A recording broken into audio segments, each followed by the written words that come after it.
जय श्री कृष्ण। जय श्री कृष्ण। महाराज जी, मेरा आपसे एक प्रश्न है।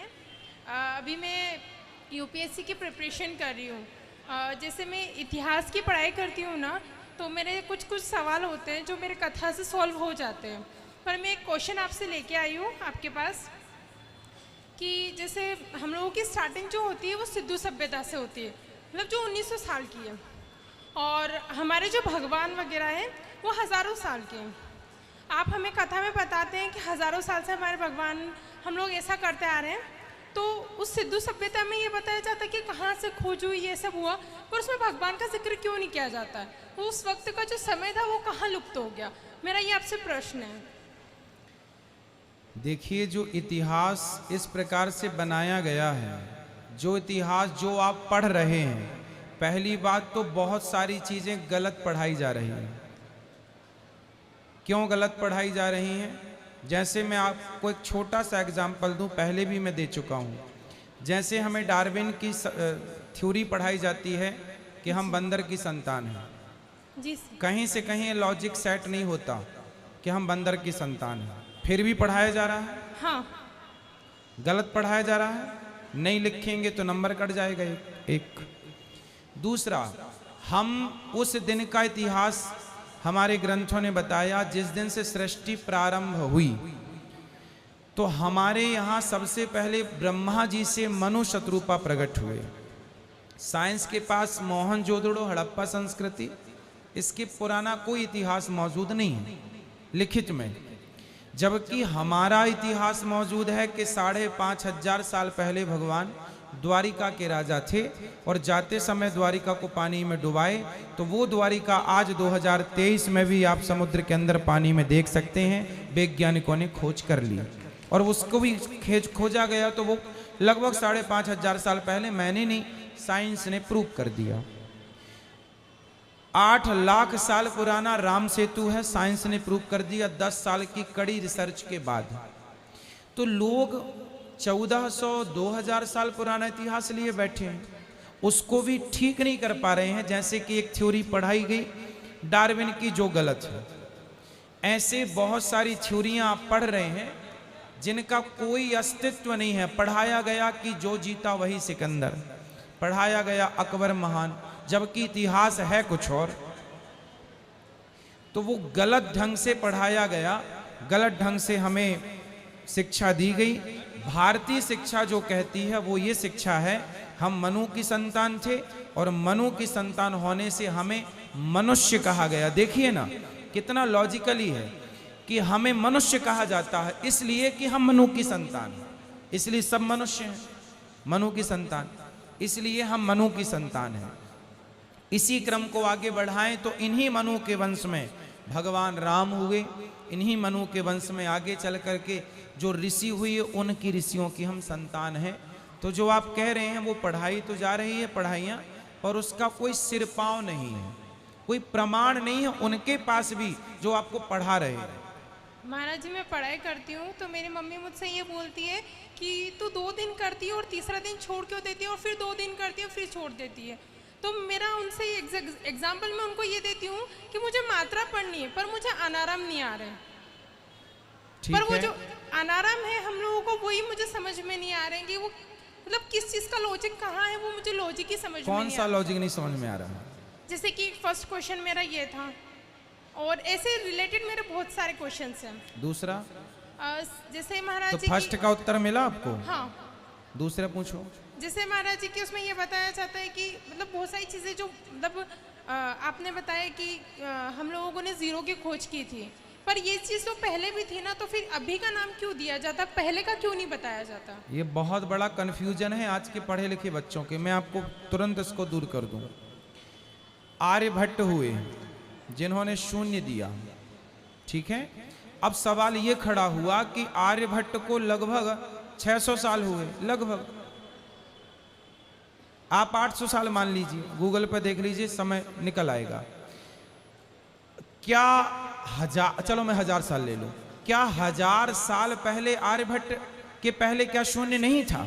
मेरा वही सवाल है कि तो मतलब सवाल पहले को भी तो था। हाँ, पर आज क्यों नहीं, मतलब वो चीज गलत क्यों बताई जाती है? ना मैं बता रहा हूं बेटा, बात ऐसी है कि आर्यभट्ट के पहले भी शून्य था और संख्याएं थी, इसलिए हमारे यहाँ एकादशी द्वादशी ये तिथियां तो आर्यभट्ट के पहले भी थी। हमारे यहाँ 18 पुराण की संख्या तो पहले भी थी। अब आप कहेंगे तो फिर आर्यभट्ट ने 0 दिया, ये क्यों? तो सुनो, पहले मौखिक था, पहले लिखित में नहीं था। जैसे मैंने आपकी कोई संपत्ति मैंने कह दी कि ये संपत्ति मैंने आपको दान कर दी, कह तो दिया मुंह से, पर उसकी लिखा पढ़ी नहीं की।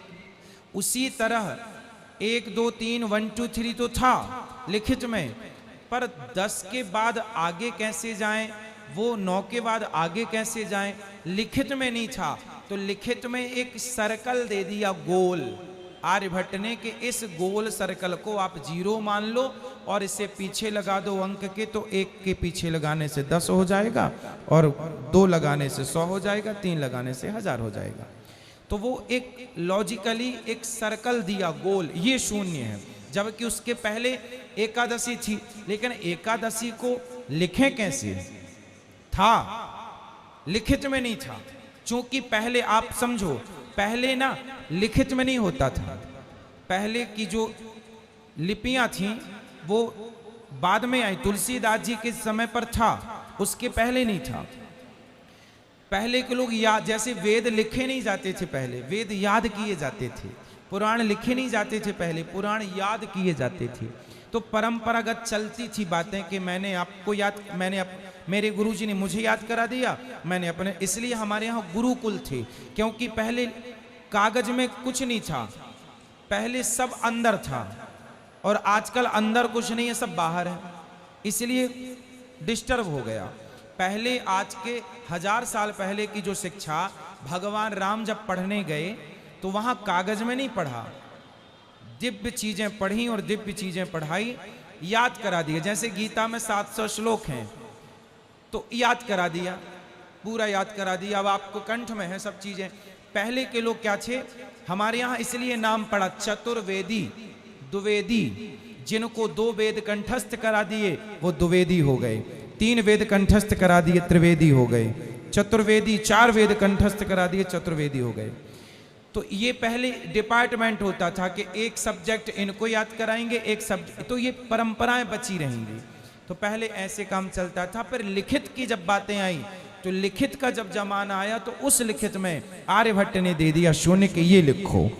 तो वो लिखित के पहले भी था, पहले भी तो 15 पक्ष होते थे ना, 15 मतलब तिथियां 15, प्रतिपदा से लेके पूर्णिमा तक, चतुर्दशी अमावस्या पूर्णिमा ये सब पहले थी, आज भी है, पर लिखित में दिया आर्यभट्ट जी ने। समझ रहे हैं आप? समझ में आई कि नहीं? जी महाराज जी। पहले लिखित में नहीं था, पहले लिखित में नहीं था, अब क्या है? लिखित में। तो जो आर्यभट्ट ने दशमलव दिया, जो शून्य दिया, वो लिखित में दिया। उसके पहले भी तिथियां और पुराण की संख्या 18 थी, पहले भी 100 था, 1000 था, लाख था, पर मौखिक था। उसका एक पैमाना से, जैसे 4 बांस 24 गज अंगुल अष्ट प्रमाण ता ऊपर। अब सोचो, आजकल इंची टेप चलता है, पहले क्या चलता था? आजकल किलो चलता, पहले सेर चलता था। आप ये सुने हैं ये सब चीजें? नहीं सुना? पहले लोग कहते थे 1 सेर टमाटर दे दो, 1 सेर, आधा सेर शक्कर दे दो, आधा सेर घी। तो सेर समझते हैं, बूढ़े लोग जानते हैं, किलो को सेर कहते थे, आधा पौना होता था।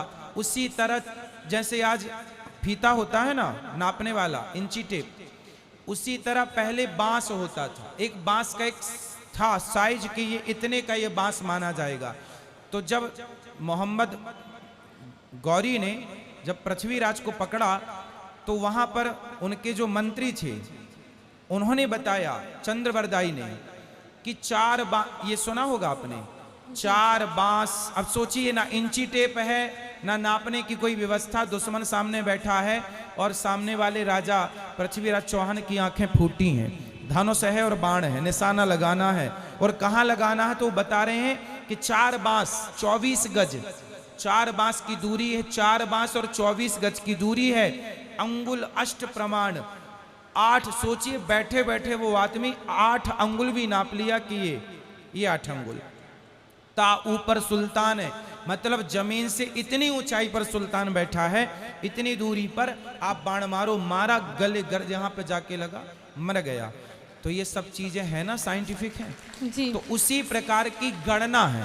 आर्यभट्ट बहुत बड़े गणितज्ञ थे, उन्होंने एक प्रकार की गणना दी है। शून्य का आविष्कार मीन्स लिखित में दिया। शून्य तो पृथ्वी शून्य है, जीरो है, अर्थात गोल है, तो वो सब पहले से था। आई बात समझ में? जी और कुछ और नहीं बस तीसरा? अभी बाकी। चलो सोच लो फिर बताना।